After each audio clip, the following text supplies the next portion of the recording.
Do you remember the thrill, and sometimes the frustration, of twisting and turning a Rubik's Cube? That moment when you are just a few steps away from solving it, but those last for edge pieces on the top layer seem to be playing hide and seek. Getting them into their correct spots can feel like the final, elusive puzzle. When you are solving a Rubik's Cube, positioning the last layer edges correctly usually involves a specific algorithm to cycle them around until they are all in place. This step is often called OLL, or orientation of the last layer, and PLL, permutation of the last layer, for advanced methods, but for beginners. It is simply about getting those edge pieces where they belong without messing up the solved first two layers. The core idea behind these positioning algorithms is to move only the top layer pieces while leaving the rest of the cube undisturbed. By executing a sequence of moves, you can swap or cycle the edge pieces on the top layer.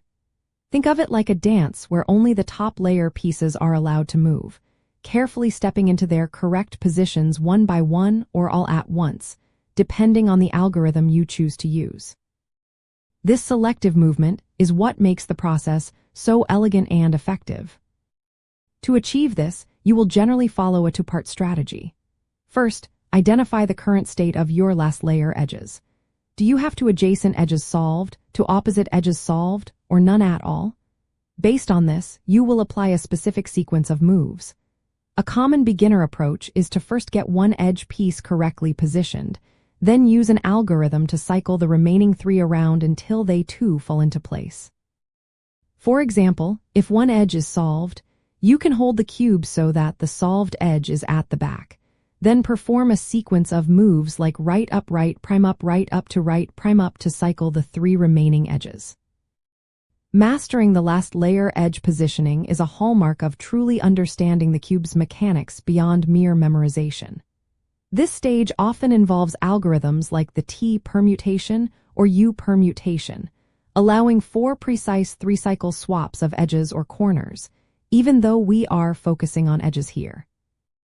These clever sequences are built on commutators, which are move sets that bring the cube back to its original state after a series of operations, ensuring that only the intended pieces are affected.